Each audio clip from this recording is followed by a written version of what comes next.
Bom, como eu falei para vocês, existem duas fases, onde os permits são divididos. Então, a primeira fase e a segunda fase.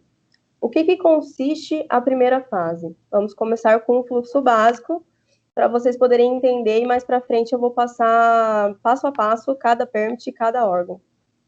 Dos mais importantes, claro, porque tem muitas características específicas de determinados empreendimentos que a gente acaba prolongando muito essa lista de permits. Mas eu vou falar dos 3 básicos, que são os mais importantes e que a gente vai ter basicamente em todos os projetos.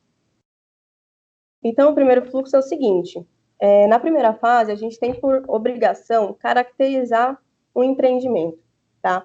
Então, a gente vai falar como ele vai ser feito, qual é a concepção desse projeto, o que a gente precisa levar em consideração para que a gente possa passar para a construção desse empreendimento. Então, como a gente caracterizando em cada órgão público, a gente tem uma maneira diferente de caracterizar esse empreendimento, e a gente vai ver um pouquinho mais para frente. Basicamente, aqui é documentação, tá? Vamos se ater a isso. Depois que a gente caracterizou o empreendimento, a gente vai requerer ao órgão público que a gente precisa de uma autorização para poder colocar esse negócio para rodar. Então, basicamente, pode ser feito online, pode ser feito presencial. Em alguns lugares, a gente já consegue fazer todo o processo de maneira eletrônica. Então, a gente vai ver também mais para frente. Logo em seguida, a gente parte para a fase de aprovação. Tá dando retorno, Mari.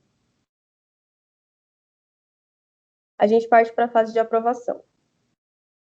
Se essa documentação for indeferida, a gente tem que voltar novamente para aquela fase inicial de caracterizar o empreendimento. Às vezes a gente pode estar comendo alguma bola em relação à legislação, em relação ao uso e ocupação do solo, e aí o órgão vai indeferir essa aprovação desse documento. Se ele for aprovado, deferido, a gente tem um documento aprovado. Ainda não estamos falando de construção. Depois desse documento aprovado, a gente está habilitado a construir ou a instalar o nosso empreendimento, ok? E logo em seguida, depois que essa construção foi finalizada, a gente parte para a fase 2. Na fase 2, eu vou licenciar o empreendimento. Então, eu vou preparar outras documentações para levar ao órgão, fazer um novo requerimento e assim obter uma vistoria. Eu faço novamente o requerimento ou a solicitação dentro do órgão e submeto ele à aprovação. Normalmente, com os órgãos é feito um agendamento dessa vistoria, eles comparecem ao local e vão verificar se o que a gente falou lá no começo, que ia ser construído, se realmente foi construído daquela maneira. Então, se for indeferido, eu tenho que voltar ao órgão e fazer uma nova solicitação. Os meus documentos eu já tenho. Pode ser que eu tenha construído um pouco diferente do que eu falei que eu ia construir. Se for um pouco, os órgãos têm uma tolerância. Provavelmente, se for um corpo de bombeiros, eles podem emitir um comunicado para a gente corrigir algum item. Se for a prefeitura, eles têm uma margem de tolerância de metros. Então, se a gente construir um pouquinho mais ou um pouquinho a menos, eles não vão indeferir uma vistoria por conta disso. Mas se for muito discrepante, aí a gente não só volta para a solicitação de vistoria, como a gente volta para a solicitação de caracterização. Volta lá para trás, porque aí a gente não cumpriu o que tinha prometido lá no começo. Se for deferido, a gente obtém a licença e aí, assim, a gente pode operar ou habitar, ou então armazenar algum tipo de produto que a gente tenha necessidade.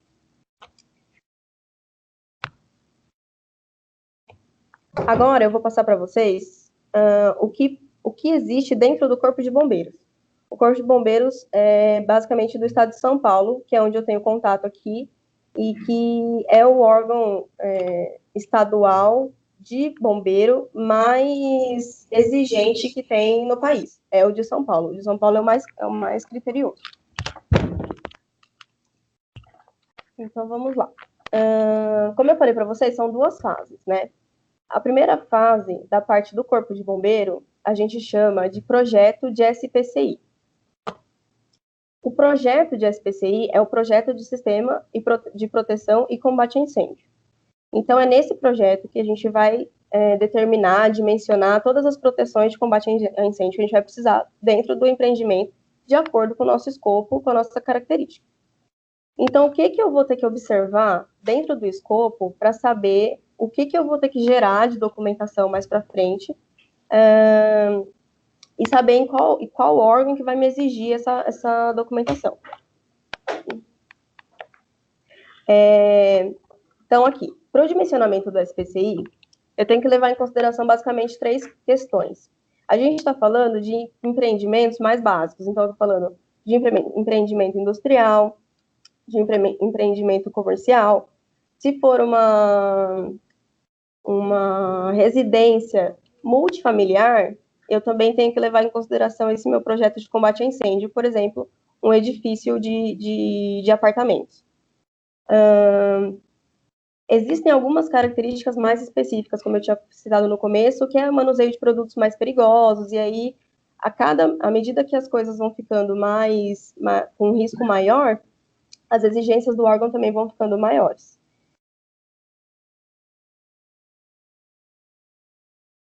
Então, primeiramente, a gente tem que considerar que se o meu projeto de implantação ele tem área construída, ou se ele vai ter um aumento de área construída, eu preciso considerar o meu projeto de SPCI. Por quê? Tanto se eu for fazer uma construção nova ou um aumento dessa edificação, conforme a metragem altera, eu tenho algumas características dentro das ITs do Corpo de Bombeiros. E aí eu posso estar alterando a categoria da minha edificação e eu posso estar alterando a necessidade dos dispositivos de combate a incêndio que eu tenho dentro desse local, desse galpão ou dessa unidade de fabricação, de produção. Então, por exemplo, distâncias entre iluminação de emergência. Eu tenho uma distância que é determinada pelo bombeiro. Se eu aumento o meu galpão, a minha área, provavelmente eu vou ter que aumentar a minha quantidade de dispositivos ou então espaçar, se eu ainda não estiver no limite, espaçar melhor esses dispositivos para que eu contemple toda a edificação. Se eu tenho uma mudança de uso do local, então deixou de ser um lugar comercial e passou a ser uma pequena produção de alguma coisa. Então, novamente, eu caio na questão da categoria da edificação, eu vou estar mudando esse uso o uso desse local. E então eu vou ter que avaliar outros riscos que eu vou estar exposta, né? Por isso a segunda parte ali que é o mapeamento de novos riscos. E se eu for estocar algum produto inflamável em quantidade, eu também tenho que adotar algumas medidas de proteção. Basicamente um sistema de dilúvio, que é um sistema de chuveiros automáticos, conhecido como sprinklers, uma rede de hidrante, para que eu possa proteger esse local. E também, se for uma alteração da área do local, eu tenho que levar em consideração se os meus hidrantes estão dentro do limite estabelecido pelas ITs do bombeiro. Certo? Então, basicamente, o que a gente tem que prestar atenção dentro do escopo de algum projeto que a gente esteja tocando são essas três características. E aí, o que a gente precisa ficar ligado em relação ao projeto que a gente vai estar contratando, a engenharia de detalhamento? Para se fazer um projeto de SPCI, a gente vai ter que contar com as plantas de arquitetura imobiliário, se a gente estiver falando de escritório, edifício comercial. A gente vai ter que levar em consideração também a emissão de um layout de equipamentos, se for uma área produtiva, e também o layout de armazenagem. E é importante aqui a gente saber que o layout de armazenagem não é só a planta, né? A gente precisa saber também qual que é a altura de empilhamento que eu tenho, se é big bag, se é bombona, se é no pallet, se é em papelão. Então, tudo isso a gente tem que levar em consideração, porque tudo contribui para o aumento da carga de incêndio, e é essa carga de incêndio que vai determinar o que eu tenho que adotar no meu projeto. E aí, a gente vai direcionar essas plantas, né, esses documentos, para um profissional legalmente habilitado, que vai fazer o dimensionamento desses dispositivos de combate a incêndio, e vai gerar um projeto de SPCI baseado no escopo que foi feito pela engenharia de detalhamento. É claro que se você não contratou a engenharia de detalhamento para fazer o projeto de combate a incêndio, você vai ter que contratar um profissional responsável. Se você contratou esse profissional responsável, não necessariamente você vai precisar contratar uma engenharia de detalhamento antes para que seja feito o projeto de SPCI. O profissional responsável, ele pode fazer o levantamento de campo, ir até o local e fazer o levantamento das instalações e o dimensionamento do projeto.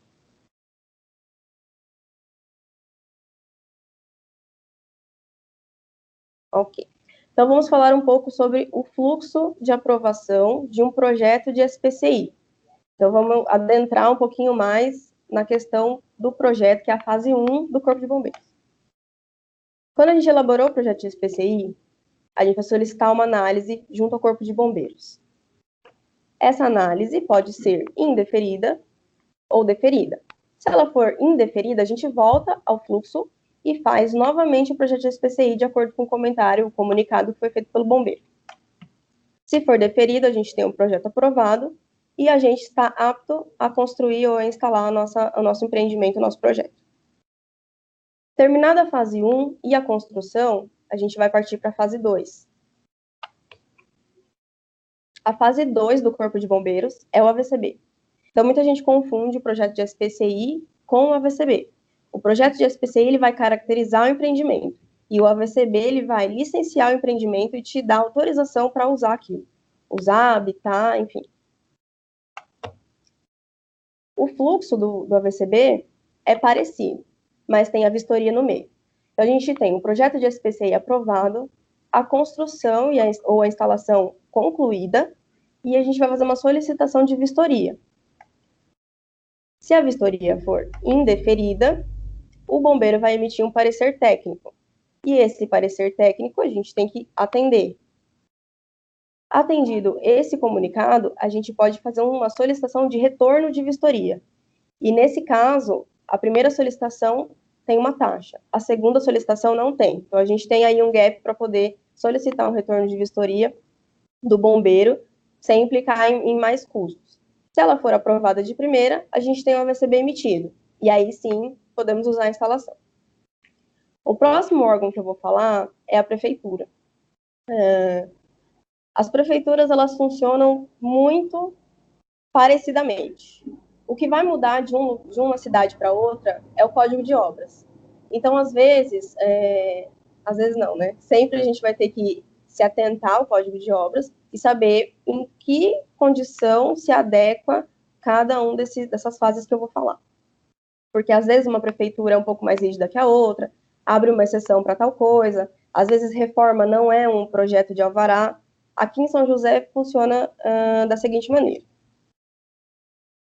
O alvará, ele está basicamente dividido em 4 categorias. A gente tem o alvará de construção, que é o mais comum, acho que todo mundo já ouviu falar.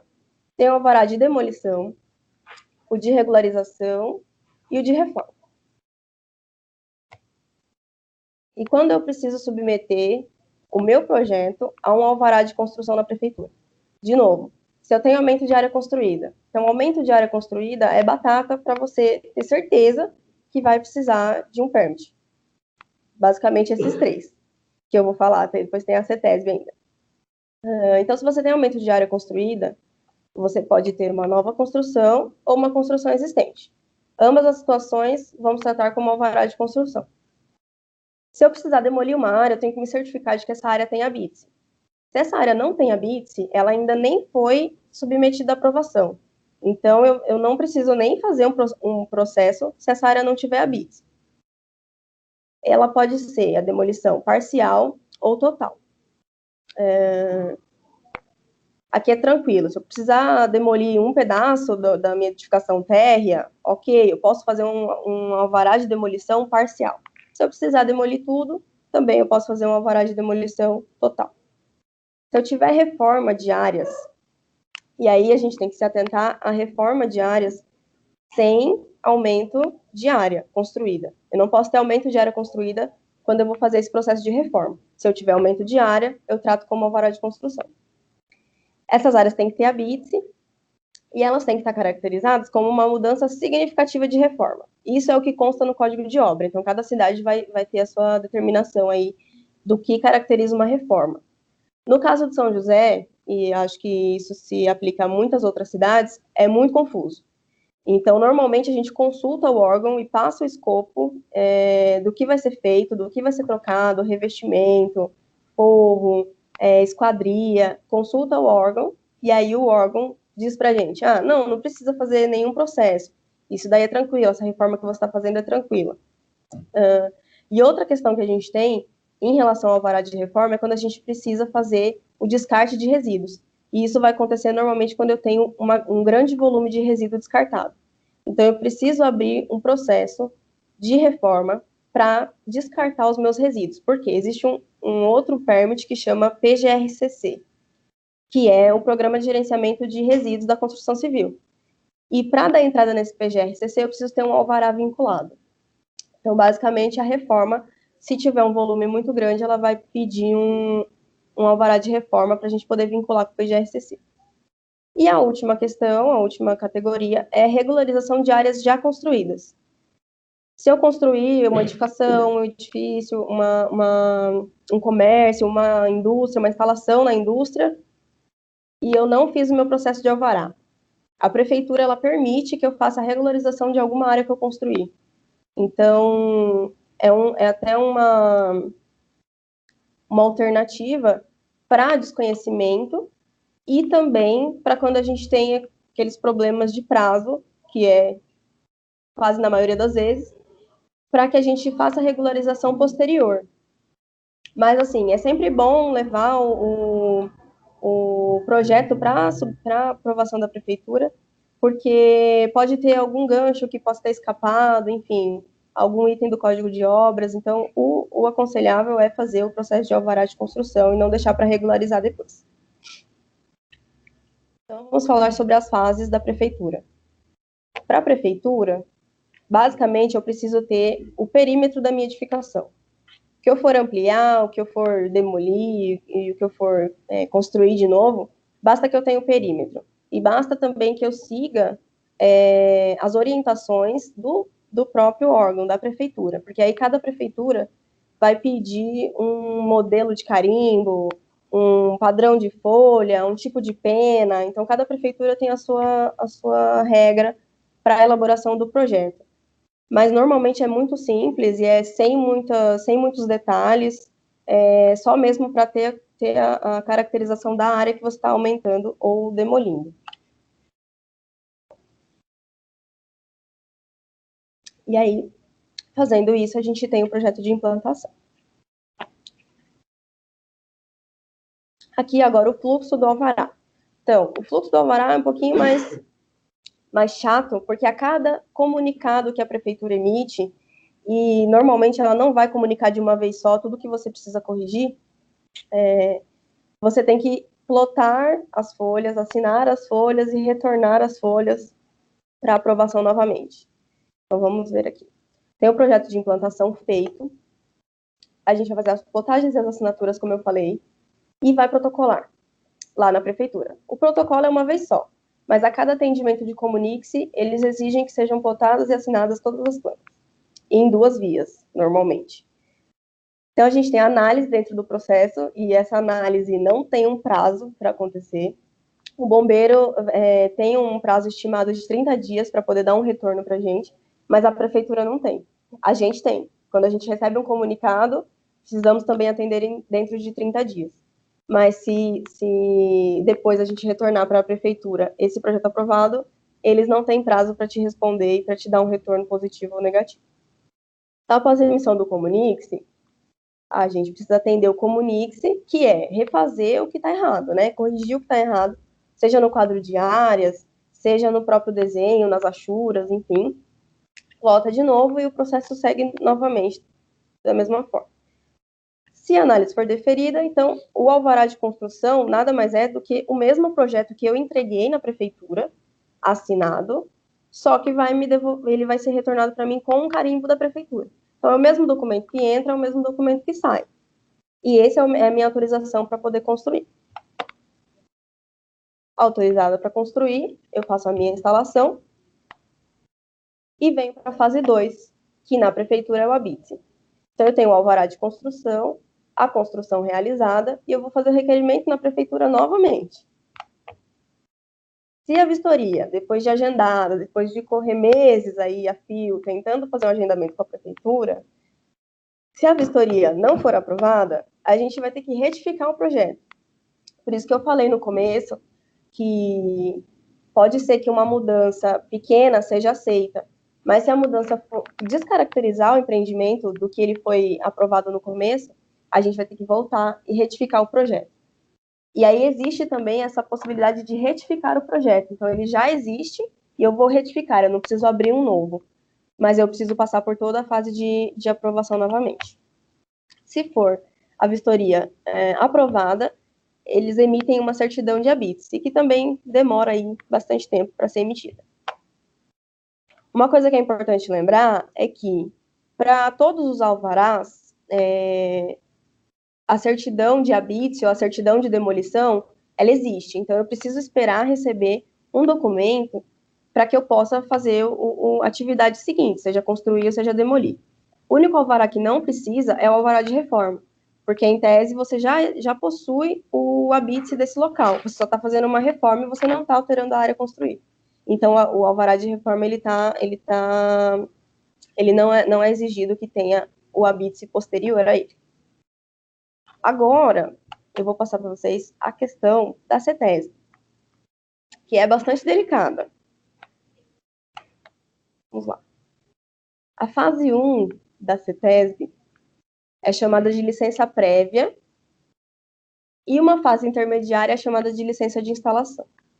Dependendo do empreendimento, da condição da empresa, se a empresa tem um ISO 9000, se tem alguma regalia, a CETESB emite a licença prévia e de instalação de uma vez só, num único pacote, que é o caso aqui da Monsanto, de São José dos Campos. Quando eu preciso avaliar se o meu empreendimento ele precisa ou não de um licenciamento da CETESB? Quando eu mexo com a produção ou quando eu mexo com o meio ambiente. Quando eu mexo com a produção, eu tenho que levar em consideração se eu estou aumentando a área construída novamente, se eu estou instalando novos equipamentos ou se eu estou aumentando a capacidade produtiva. No meio ambiente, eu tenho que me atentar a se eu estou fazendo uma movimentação de terra em área de proteção ambiental ou em área de proteção permanente, se eu tenho alguma poda de árvore que esteja atrapalhando a minha construção e eu preciso fazer uma poda de árvore, ou se eu estiver fazendo uma supressão de vegetação, ou seja, eu não vou só podar, como também vou retirar essa árvore, vou remover essa árvore ou esse item arbóreo do meu local de habitat natural, enfim. E aí precisa ser feita toda uma avaliação de uma pessoa responsável que possa fazer um laudo, enfim. E aí o processo se estende bastante. Aqui em São José, a gente teve um projeto de uma cerca que precisou passar por várias áreas de proteção ambiental aqui, que o site é bem grande e existe um bom trecho aqui que é proteção permanente, proteção ambiental. E para fazer essa movimentação de terra, precisou fazer um processo junto à CETESB para fazer essa movimentação da terra e também para suprimir a vegetação. Então, quando isso não é mapeado, o impacto de prazo e de custo para o projeto é muito grande mesmo.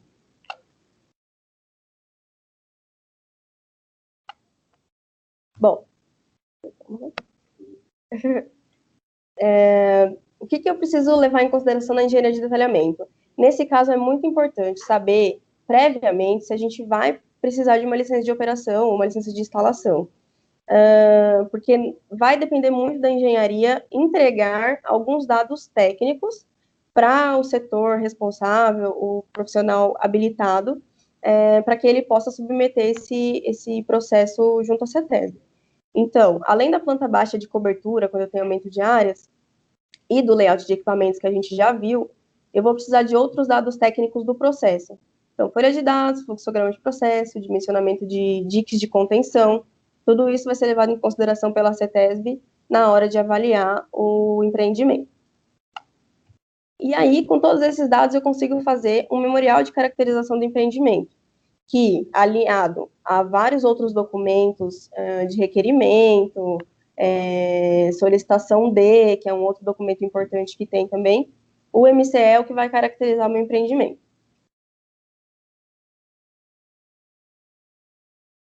O fluxo começa da seguinte maneira. Eu tenho o MCE feito, mais os documentos que eu já tinha comentado. Eu vou fazer o protocolo e eu vou submeter a análise. Isso é tudo online. Depois eu vou. Se a minha solicitação, minha análise for indeferida, eu vou ter um comunique e eu vou ter que atender esse comunique, como de praxe em todos os outros que a gente já passou. Se a minha análise for deferida, eu tenho a licença prévia de instalação e posso começar a montagem do meu empreendimento. Para a fase 2 da CETESB, é a licença de operação. Então, eu vou ter a licença prévia ou de instalação, mais a minha edificação, minha área de produção, o meu galpão de armazenamento construído. E aí eu vou fazer o protocolo, vou submeter a análise. Se ela for indeferida, eu tenho o comunique e atendo esse comunique e retorno para a análise sem precisar protocolar novamente. O processo está aberto e ele tem essa dinâmica de ter idas e vindas aí de comuniques. Se ela for deferida, é agendada uma vistoria com o profissional técnico da CETESB, que vem até o site e faz a vistoria. Se a vistoria não for aprovada, novamente retorna para o Comunique-se, e aí, dependendo do Comunique-se, a alteração é no projeto ou na instalação. E se for aprovada, é emitida a licença de operação da CETESB para que a construção ou a instalação possa funcionar. Eu não sei se eu corri muito, porque o assunto é longo, é extenso, e eu acho que vocês vão ter algumas dúvidas aí no decorrer. Então, por isso eu tentei fazer uma coisa mais compilada, assim, para não prolongar muito, mas eu acho que foi até meio longo, para abrir para vocês perguntarem, para ter dúvidas. Então, sobre a parte técnica, era isso que eu tinha para passar para vocês, e agora gostaria de saber se vocês têm algumas dúvidas. Pessoal, podem tirar o microfone do mudo para fazer a pergunta, ou se preferirem mandar no chat, podem escrever que eu leio aqui para a Gabi.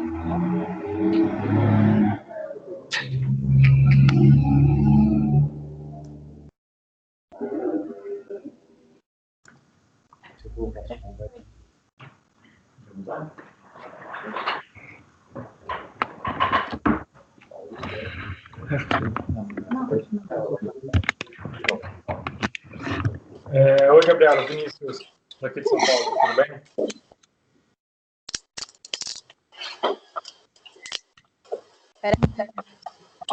O áudio para o pessoal que está aqui comigo ouvir também, para não dar o eco aí para gente. Tá bom. Ô, Gabriela, eu queria saber com relação à renovação dessas licenças. Elas vencem, a CETESB eu sei que vence, mas e as outras? Sim, sim. Na prefeitura não tem essa de vencimento. O alvará você fez uma vez, ele tem uma validade para você construir de 2 anos, e depois que você construir, conseguir o habite, o seu habite é vitalício, ele não tem vencimento, enquanto você tiver a construção de pé. Para o Corpo de Bombeiros, o SPCI, ele também não tem vencimento, porque o projeto é aquilo que está feito e não tem vencimento. O AVCB, ele tem vencimento. O AVCB pode ser de 2 a 5 anos, 2, 3 ou 5 anos. E aí vai depender da característica também. Por exemplo, um local de aglomeração de público, provavelmente o bombeiro vai dar um AVCB de 2 anos, porque existe um risco maior, são mais vidas que estão ali englobadas naquele lugar, então tem o vencimento. Da CETESB, a licença, depois que você obteve a licença, ela não tem validade. Tem essas validades que eu estou te falando para construir, para dar tempo de construir, pedir vistoria, enfim. Mas depois que você possui uma licença, você tem que renovar a cada ano.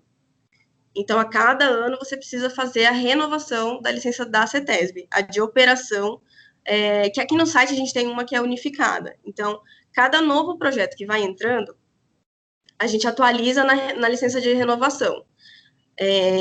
Lógico, né? Se não for um caso muito, muito específico. Se for uma nova unidade, por exemplo, a gente tem que fazer uma licença separada e depois que obtiver essa licença, engloba na de operação unificada. Entendeu? Mas aí é anual da CETESB e do bombeiro depende.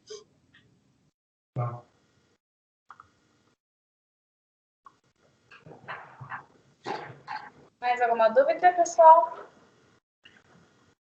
Eu fiquei assustado, Gabi, quando você falou do meio ambiente e falou que eu preciso da CETESB quando houver poda de árvore, esse tipo de coisa. Eu realmente fiquei muito assustado em relação a isso, né? Então, eu imagino que se eu vou construir aqui no nosso caso, né? A gente vai construir o nosso escritório e, de repente, eu preciso derrubar, sei lá, 4 ou 5 árvores. Preciso envolver a CETESB nisso? Sim, sim, precisa. Porque primeiro que você não sabe se as árvores são nativas. E normalmente eles vão considerar que todas as árvores são nativas, tá? Porque se ela tá ali, é porque ela é nativa, entendeu? Não significa que alguém plantou, enfim. Se ela deu ali, se ela conseguiu sobreviver ali naquele habitat, eles vão considerar como se fosse nativa. Então aí você vai ter que fazer um processo para falar assim, olha, CETESB, eu preciso muito tirar essa árvore daqui. E aí você vai ter que plantar 25 a cada uma que você tirar. Entendi. Agora, não sei se você sabe isso, eu não sei se você sabe isso, mas CETESB, nós estamos falando de São Paulo, né? Você sabe se em outros estados isso também se aplica, é parecido com isso?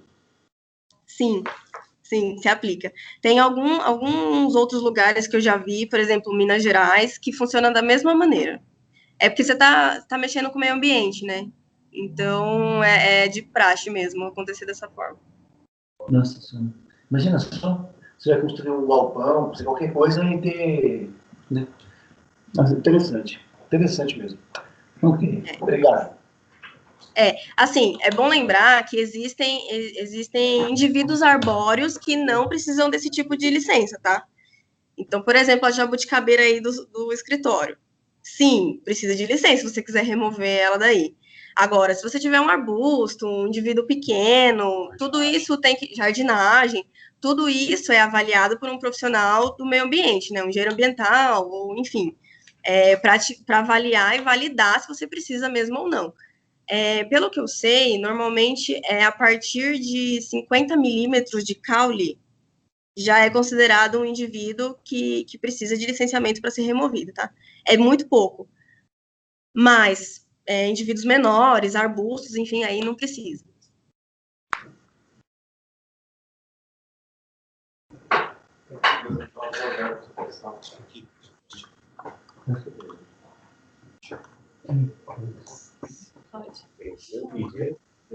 Gabi, se tiver alguma pergunta do pessoal daí, fala pra gente, tá bom? Que a gente não conseguiu ouvir. Sim, o Marcelo perguntou aqui, porque aqui fora na fábrica a gente tem diversos coqueirinhos. Só que são coqueirinhos com caule bem fininho, sabe? Mas ultrapassa os 50 milímetros, entendeu? Então, aí que tá. Ele estava aqui, né? Ele já nasceu aqui, que ele perguntou, mas mesmo não sendo nativos... Foi plantado? Jardinagem. Paisagismo. Paisagismo. Aí eu acho que sim. Aí você pode remover. Mas você precisa consultar, entendeu? Você não pode só simplesmente que vai te dizer. Aqui no site de São José existe uma engenharia ambiental que a gente consulta para saber se pode, se não pode. Inclusive tem um projeto que está rolando que tem tem um jardim na frente com vários indivíduos diferentes, coqueiro, uma plantinha lá que é fininha, mas que é nativa, mas não tem certeza se é nativa também, que aí quase que a gente está precisando alterar o projeto, a entrada da sala, por conta desses indivíduos que estão aí, porque submeter um processo de aprovação nesse momento é muito arriscado por conta do prazo. E a CETESB tem, para ela poder aprovar, 180 dias. Então, são 6 meses que a gente fica aguardando a CETESB dizer se pode ou não tirar o arbusto, a árvore, o indivíduo que for, para poder construir naquele local. E aí é 180 dias para cada fase. Então, é 180 dias para licença prévia e 180 dias para licença de operação. Então, é um ótimo ganho quando você tem a prévia e a de instalação junto, porque se tivesse a de instalação no meio do caminho, você ainda ia ter mais 180 dias para conseguir obter esse licenciamento completo, né, com as 2 fases completas. Eu acho que isso que você acabou de falar agora é muito interessante, Gabi. Na sua apresentação, se você pudesse colocar nos links os prazos, né? Até tal, não sei o que, tal, porque isso, para mim, é assustador quando a gente fala numa licença de 180 dias, né? Então, eu acho que para a gente pegar essa apresentação tua e colocar para as pessoas de planejamento, por exemplo, seria fundamental ter esses prazos, né? No mínimo para assustá-los, né? Que é para perguntar realmente, quer dizer, saber que isso é impactante na obra, né? Então, mesmo sendo a experiência da Prefeitura de São José dos Campos, né?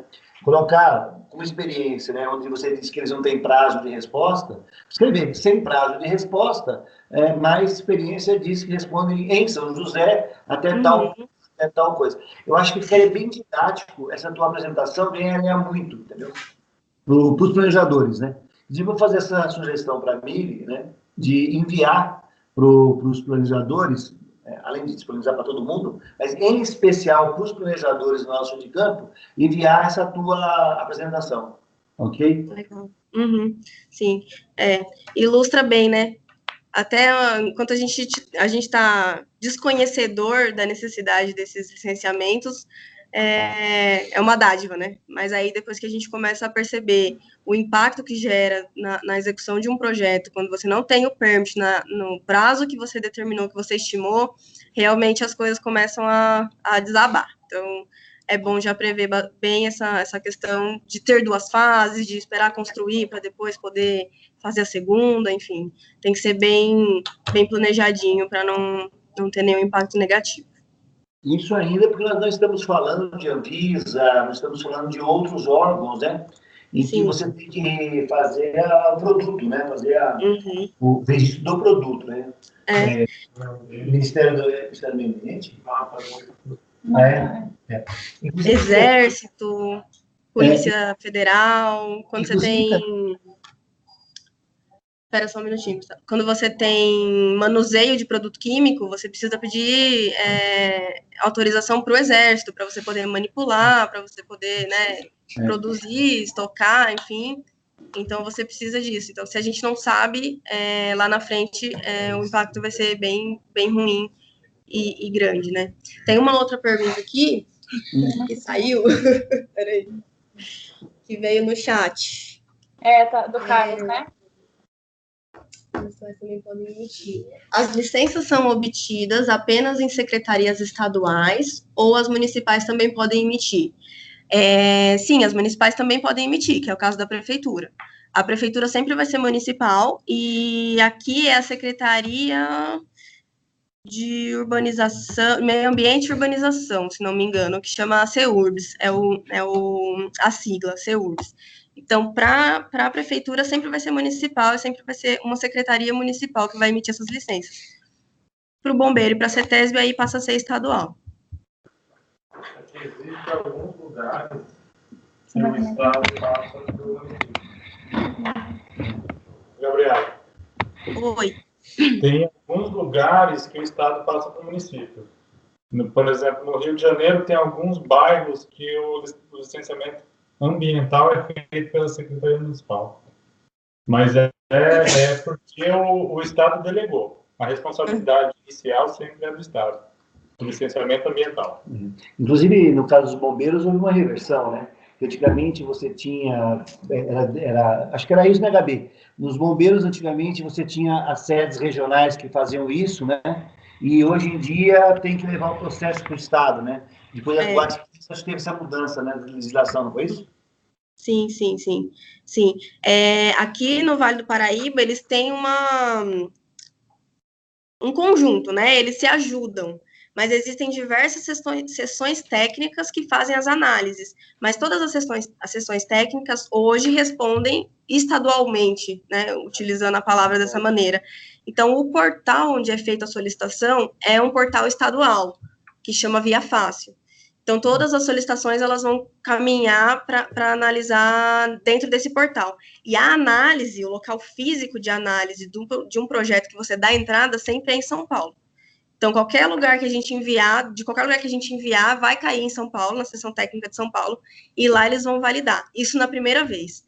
Da segunda vez em diante, quando tem algumas pequenas atualizações, ou enfim, passa a ser analisado pela própria seção técnica regional, do local, da cidade, enfim. Tá. Deixa eu fazer só mais uma observação. Acho que se você conseguisse, aí, ao invés das dúvidas, né, colocar já que quando a gente for publicar, né? Colocar na última lâmina essa atenção, né? Que para tomar cuidado, dependendo do produto, ainda tem outras licenças para operação, para venda, comercialização, só como lembrete, né? Tipo assim, Anvisa, tipo esse Ministério da Agricultura. Eu achava interessante como alerta de novo aos planejadores. Aí sai um pouco da nossa esfera, né? Já entra um pouco na esfera do cliente, propriamente dito, do fabricante, propriamente dito, né? Mas só para lembrar, às vezes que a gente é convidado para fazer algum planejamento ou alguma coisa, lembrar o cliente, né? Não esquece que você vai precisar de Anvisa, não esquece, né, esse tipo de coisa, né? O Vinícius aqui, acho que teve muita experiência nisso, né, Vinícius? Já teve problemas em relação a isso. Né? E com relação à fiscalização, você acompanha? Tem fiscalização aí? Aqui é difícil, vou ser bem sincera para você, porque o relacionamento com os órgãos é bem transparente, então os órgãos sabem que a gente corre atrás dos licenciamentos aqui dentro da planta. Mas pode acontecer, entendeu? Eles têm o caráter de órgão fiscalizador, sim. Eles podem chegar e autuar alguma obra, embargar alguma obra e impedir de que aquilo continue. E fora a multa, né? Fora o prejuízo financeiro que pode gerar também.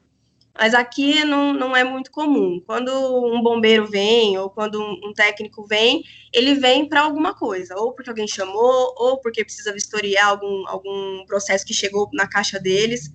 Então, eles não costumam vir aqui de surpresa. Mas pode acontecer e eles têm total liberdade para fazer isso. Tá bom.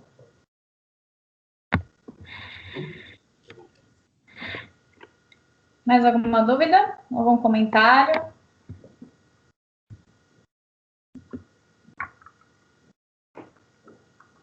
Não?